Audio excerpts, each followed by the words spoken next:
Hello, Dr. Peter Montgomery, family practice doctor here, talking again about COVID and what we can do, and hopefully give you some perspective on how things are going now and some useful advice to help you if you're going to get sick or if a loved one is sick.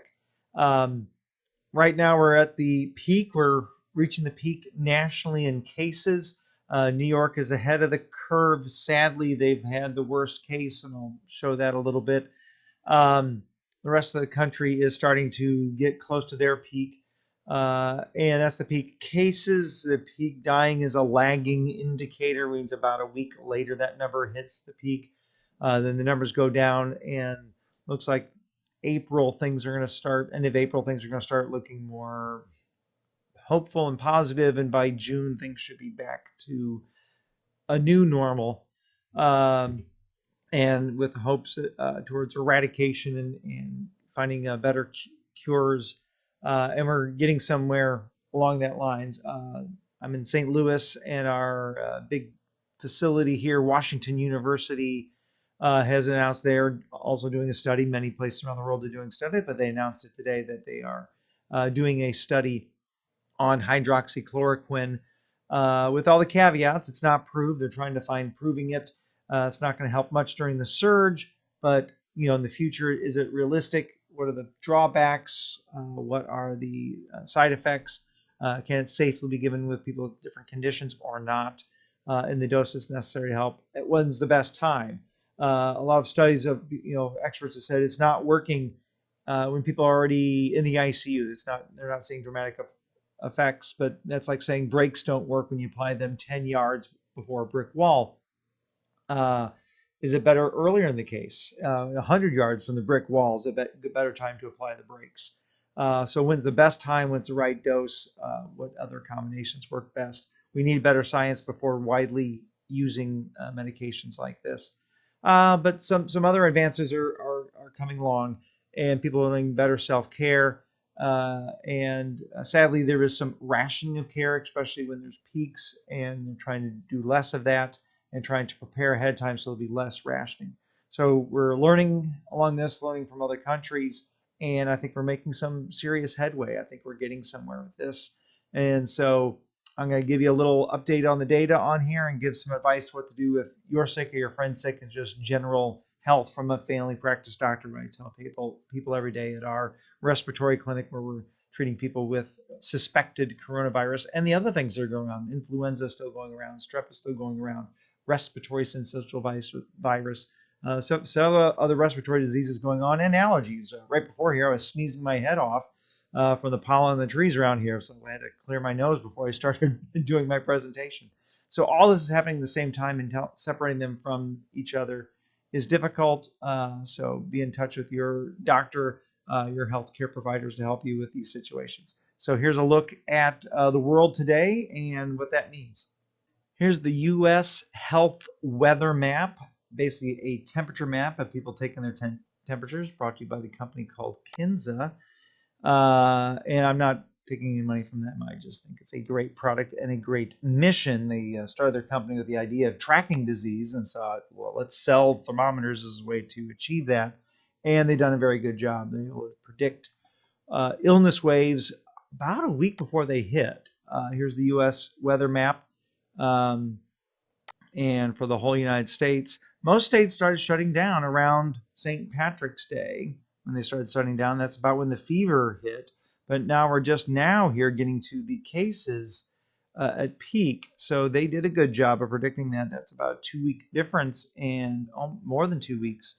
So by following this map, if you have a thermometer like this, you can add data to the database by checking your temperature of yourself and your family. And they have historical normals for your county and time of the year. And nationwide, we are at the healthiest we've been, except for the people who are getting sick with the coronavirus who already got infected and now they're showing up. It's about 5 days on average, 2 to 14 days variability from infection to symptoms, and then about another 5 to 10 days before you start getting severe symptoms like the shortness of breath. So there is a lull, and most people, my patients who have had it and what I've read, is just severe body aches. the headaches, nausea, just not wanting to eat. The fever's there, but not everybody universally has a high fever like you think with influenza of 102, 103. They might have it on the first day, but then it just kind of be this smoldering infection, doesn't go away. What happens eventually, initially, it's not really in your chest so much, but there's often a lingering cough. When it starts to get in the chest, that's when things get more serious and you need to contact your doctor or a healthcare professional and seek more health options there. So again, the map really hasn't changed much. These are the atypical measurements. And if I go to actually observed, like I said, nationwide, we're pretty cool right now. And initially, it was really hot here, there, and everywhere, and especially around the New Jersey, New York area. So actual temperatures are rather good right now for the atypicals, where people are still hotter than traditionally for this time of year, based on over 10 years of data. Other places you're hearing the news: Miami, Louisiana, Detroit, and the area New Jersey, Philadelphia, New York, Connecticut, up into Boston. So, and Rhode Island, that whole area right here has still been very heavily hit. Looking at the world, there are a couple sites that give good data on the world. This is the Worldometer. And I got here to track deaths per 1 million population. Spain has bypassed Italy, Belgium, France, Netherlands, that whole West has had it hit worse. And they're actually saying the New York virus, they tracked it genetically to the European strain. So I think this European strain is harder, and then maybe that's why New York is being hit harder. Several other theories on that. United Kingdom hit pretty hard. As you go more eastern in Europe into Germany and Poland and Russia, there's less and less cases per million plus, or it just got there later. Their numbers are increasing. USA here, middle of the pack, and when you click on this, you can actually then break it down by state. And again, deaths per population. New York by itself is worse than Spain in deaths per population, and they've had it really hard. New Jersey is still way up there. And let me correct it here. We don't get to the U.S. average here to get down to Washington D.C. Range here, Illinois and on down. I am in Missouri, and I just lost where we are at here. Here's Oklahoma. I have family in Oklahoma and Georgia. So here's Missouri, where I'm at. We're at about almost a third of what the U.S. average is. So I think we're doing a pretty good job there. It's getting to us later, and we've had time to prepare. We have a few other advantages in our situation too. There's another map of resources. University of Washington providing this resource. Here's the United States overall, and I showed this on my video the other day. Total U.S. beds, total U.S. ICU beds, and how many ventilators are needed predicted. This number was over 30,000 the other day. We are improving. Either there's less people needing it or more beds have been made available. ICU beds shortage has improved. So some things are going along there. Peak until resource use is April 11th. Peak death was predicted also about that time.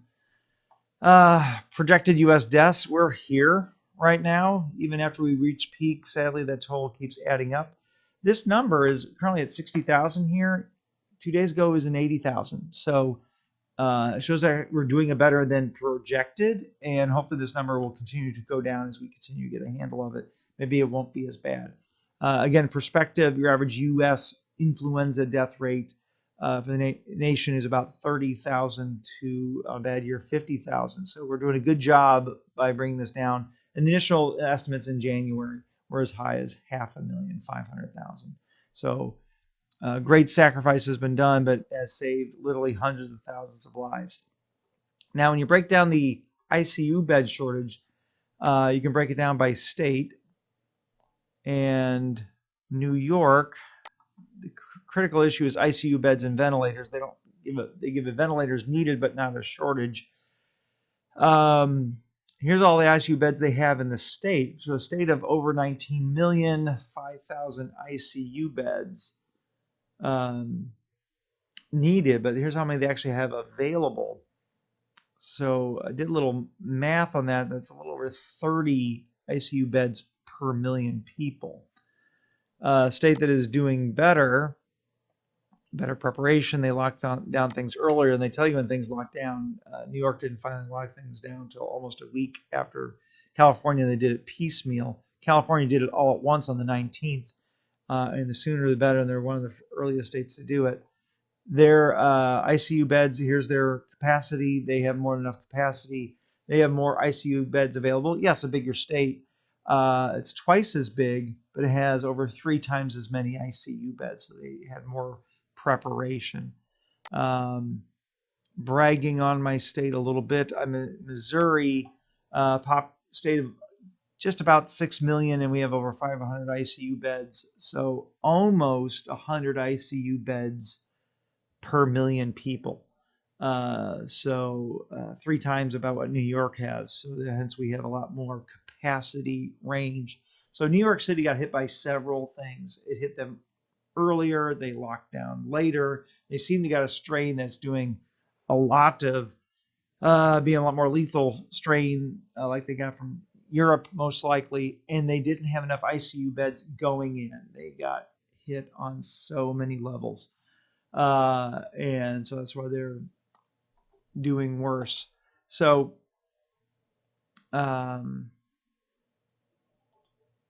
we are doing a better job of testing. We are still doing over 100,000 a day on testing. It is still hard to get testing. Most places are rationing the tests. So these tests are probably testing people in hospital, people at high risk. A lot of facilities are not testing people unless they're short of breath in the emergency room, already in the hospital. So widespread testing earlier, I think, would have been great. All the experts agree on that. What we need soon now is the antibody test that tells you you've been infected. So you can return to work normally and at least reduce the fear for a lot of people, because most of the people have been infected. Probably a third of the population, I suspect by now. And 80% of the people or more have a mild case, but we'll go with 80% have a mild case, cold, flu, aches, and then they get over it. It's the 20% we worry about, the people with more medical problems that we worry about. So, so if you take this number, this is the world number, you can probably multiply that by 10. The death number is pretty accurate. There's a lot of people who have died, probably died of COVID, but they didn't get tested before they died. They died at home. So there's a lot of advice out there on what to do when you're sick. And this is my own personal little database. As I read articles and things, I put them in order so I can find them and show them to people. The hydrochloroquine is still controversial. I'm still a big fan of it. There's a lot of testing going on it, but basically there has been proof that zinc and vitamin D are helpful in any virus. It's just generally what to do if you have a virus advice. But when you hear this advice, keep it in perspective. The best way I think to keep it in perspective is imagine you got to go on a marathon, 26.2 miles. The easiest way to do it is a car. Have someone, get in a car, go air conditioning, have a drink while you're there. 30 minutes, you're there. Second best would be get on a bicycle. Someone in shape can probably do it in 30 minutes. I could probably do it in an hour or something. Comfortably, most people can do it in 2 hours. Running, world record runners can do it in 2 hours. But I could probably muddle along in 4-ish or more hours, and some people 8 if you walked briskly. Some people aren't healthy enough to make it in 8 or even before the sun sets, and that's where they run into problems. They weren't in shape in the first place, had multiple medical problems, and that's where we're running into. So, what can you do to prepare yourself for walking or running a marathon? Number one, get in shape. We're too late for that, but not a bad time to keep yourself in shape by being healthy during this time. It might You might not get sick now or during this peak, but you might get sick in the fall or in the winter from this. So you do have some time to prepare, to get in shape, to be healthy, to stop smoking now, stop drinking now, start exercising on a daily basis, eat healthy food, eat well. Um, there are supplements that can help a bit, and I would make the analogy to what you do before you would go on a run, marathon. I put on shoes and socks, preferably running shoes and proper socks and clothing, the right weather. So when you hear people say take zinc or vitamin D or vitamin C, uh, they mean just that, a multivitamin, healthy diet that has these foods. It wouldn't do me any good to put on 100 pairs of shoes. How is that going to help me run a marathon? I got to carry all those shoes around. I'm going to trip over them. It's actually going to give me worse improvements. So when people say take a vitamin, they don't mean take massive doses. That's not going to help you in the long run. And this is the long run that we're worried about. If you're sick, you're going to be sick for a week if you're lucky, 2 weeks if it's worse, and that's what the problem is. People getting worn down. The uh, immune system starts to turn on itself, and the inflammation starts to take over, and the lungs fill up with mucus, and then it gets very hard to breathe. And at that point, you need help. If you're running the marathon, not making it, there's aid stations along the way, so stop at the aid station. Get help if you're having a hard time breathing. So when you are sick, something you do again, you didn't have time to prepare. You're sick now. You're sick in the near future. Drink. There's aid station along the way. Every mile, boom, take a drink. Keep yourself hydrated. Stay active. Keep moving. You're sick for quite a while before the lung condition swelling kicks in, if it's going to happen.